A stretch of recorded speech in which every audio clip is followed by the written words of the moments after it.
Notre but dans cette série de leçons est double. Le but principal est de présenter des algorithmes en lien avec les mathématiques. Le second but est d'en profiter pour apprendre les bases du langage Python. C'est un langage moderne, de prise en main facile et pourtant très puissant.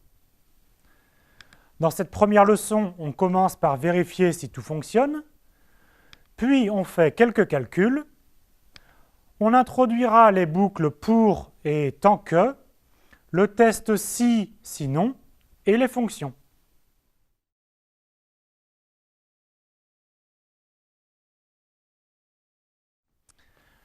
Pour commencer, testons si tout fonctionne. Démarrez Python et faites les opérations élémentaires suivantes. Faites maintenant une pause sur cette vidéo et reprenez lorsque vous avez fini ce TP.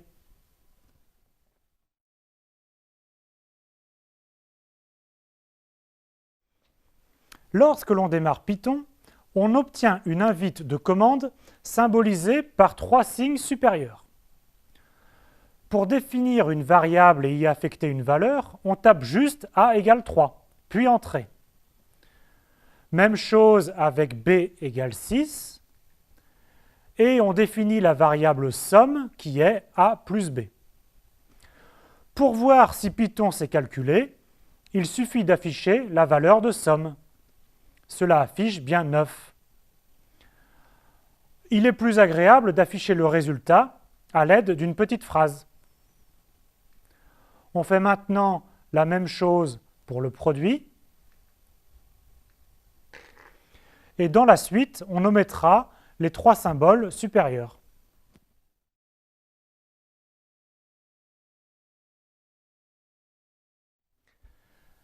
Maintenant que tout est en place, allons-y pour un deuxième exercice. Dans ce TP, on s'intéresse à la somme des cubes. 1 au cube, plus 2 au cube, plus 3 au cube, etc. jusqu'à n au cube. Il faut calculer la somme des cubes. Dans une deuxième question, on s'intéresse à la somme des entiers, 1 plus 2 plus 3 plus n, et mettre ce résultat sous la forme d'une fonction. Ensuite, dans un troisième point, il faut mettre sous forme d'une fonction la première question. Et enfin, il faut comparer le résultat avec le carré de la somme des entiers. Programmez ces questions avant de passer à la suite.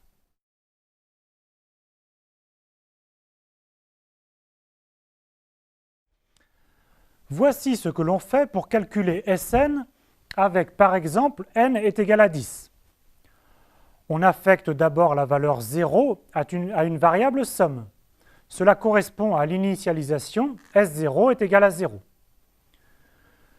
Puis nous avons défini une boucle avec l'instruction pour qui fait varier i entre 1 et n. Nous calculons successivement S1, S2, etc. en utilisant la formule de récurrence S indice i est égal à S indice i moins 1 plus i au cube.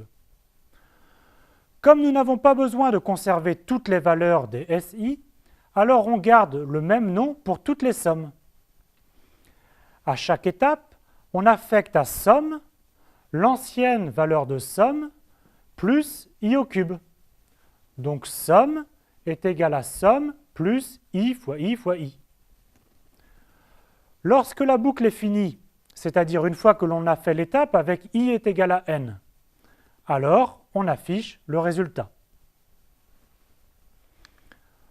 On nous demande aussi de définir une fonction qui calcule la somme des n premiers entiers. On peut faire une boucle comme précédemment, mais on connaît aussi une formule qui donne directement la somme. C'est très simple d'écrire une fonction avec Python. Ici, nous définissons une fonction que l'on appelle somme entier. Elle prend en entrée une variable n et retourne comme résultat n fois n plus 1 sur 2. Donc si on exécute somme des entiers de 10, cela renvoie 10 fois 11 divisé par 2, donc 55. Avec Python, les espaces en début de ligne sont importants. ce sont eux qui déterminent le début et la fin d'un bloc d'instruction ou d'une fonction.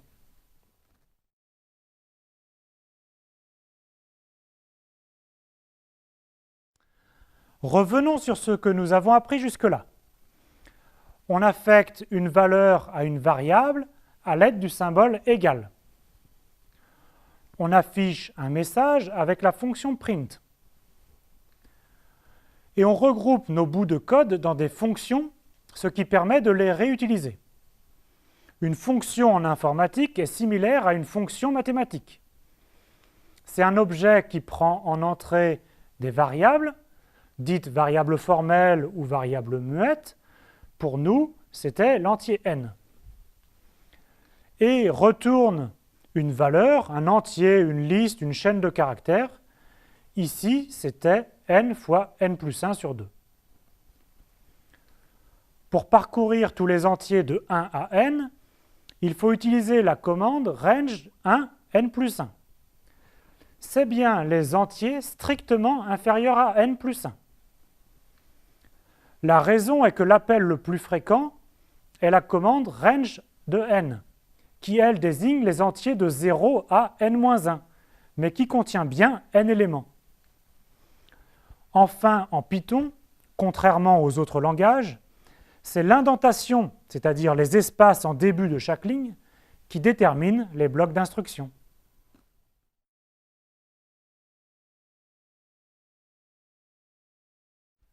Nous reformulons notre calcul de la somme des cubes et l'insérons dans une fonction. En entrée, on a la variable n, et nous effectuons la même boucle qu'auparavant. Et on renvoie comme résultat la somme obtenue. Notez le premier décalage pour signifier que toutes ces instructions sont des instructions de la fonction. Et pour les sous-instructions de la boucle, on redécale là où les lignes correspondantes. Il faut donc être très soigneux dans la présentation du code. Notez aussi que pour i au cube, on utilise ici l'instruction i étoile étoile 3. Maintenant, on souhaite comparer la somme des cubes avec le carré de la somme des entiers. Par exemple, choisissons n égale 12. On effectue le test suivant, à l'aide de l'instruction si alors, sinon alors. Ici, on teste si la somme des cubes est égale à la somme des entiers au carré. Si c'est vrai, alors on affiche le message « oui, c'est vrai ». Et si on n'a pas égalité, alors on affiche « c'est faux ». Je vous laisse tester différentes valeurs de n et vérifier ce qui s'affiche.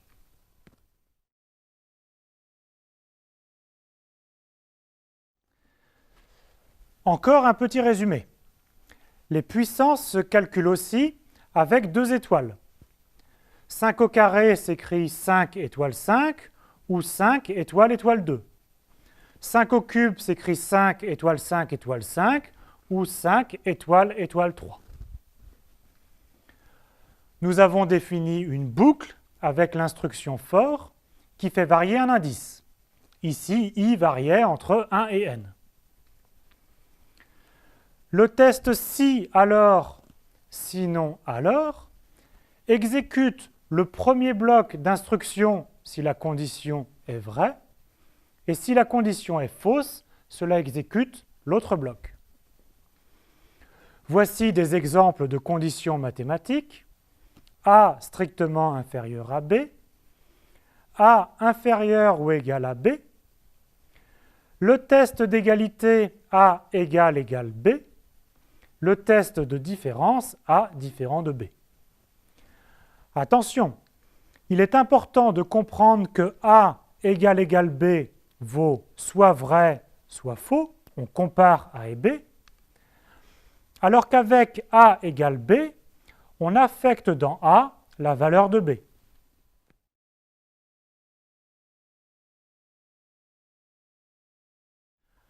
Nous allons voir qu'il est possible de calculer les premières décimales de pi par la méthode de Monte-Carlo, c'est-à-dire avec l'aide du hasard. On considère le carré de côté 1, le cercle de rayon 1 centré à l'origine, d'équation x2 plus y2 égale à 1, et la portion de disque dans le carré.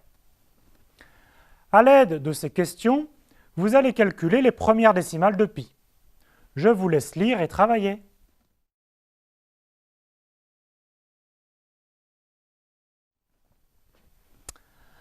Un petit calcul prouve que l'aire de la portion de disque est pi sur 4. L'aire du carré est bien sûr 1. Donc la probabilité de tomber dans le disque est pi sur 4. Découvrons le code. On importe d'abord le module qui gère les tirages de nombres au hasard.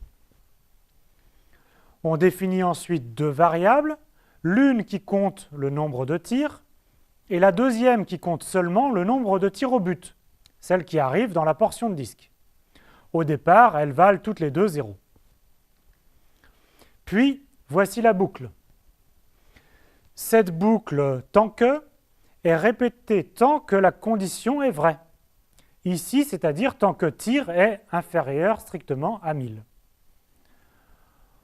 On commence par incrémenter le numéro du tir et ensuite, à chaque itération, on tire au hasard une abscisse x et une ordonnée y. On utilise une fonction random du module random qui renvoie au hasard un nombre réel de l'intervalle 0,1.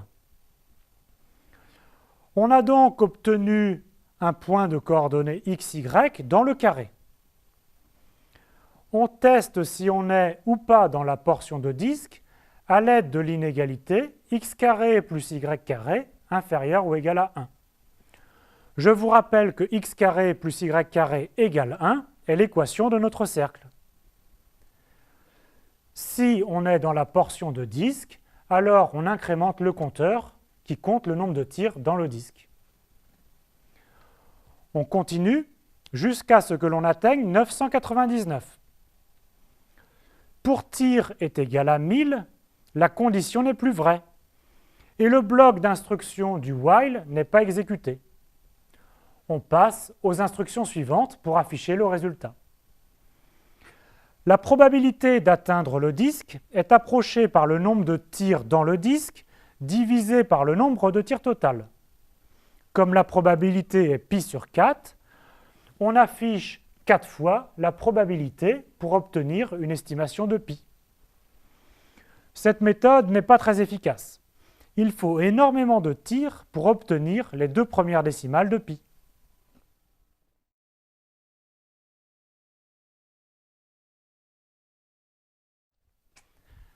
Voyons ce que nous avons appris de nouveau. Nous avons découvert un nouveau type de boucle. La boucle est while condition. Tant que la condition est vérifiée, les instructions de la boucle sont exécutées. Une fois que la condition n'est plus vérifiée, on passe aux instructions d'après. La fonction random renvoie un nombre réel au hasard, de l'intervalle 0,1. Bien sûr, à chaque appel de la fonction random, le nombre obtenu est différent. Cette fonction n'est pas connue par défaut de Python. Il faut lui indiquer le nom du module où elle se trouve. En début de fichier, on ajoute import random pour le module qui gère les tirages au hasard. Et pour indiquer qu'une fonction vient d'un module, il faut l'appeler par module.fonction. Donc ici, random.random, module et fonction portent ici le même nom. Lorsqu'une ligne contient un dièse, tout ce qui suit est ignoré. Cela permet d'insérer des commentaires, ce qui est essentiel pour relire le code.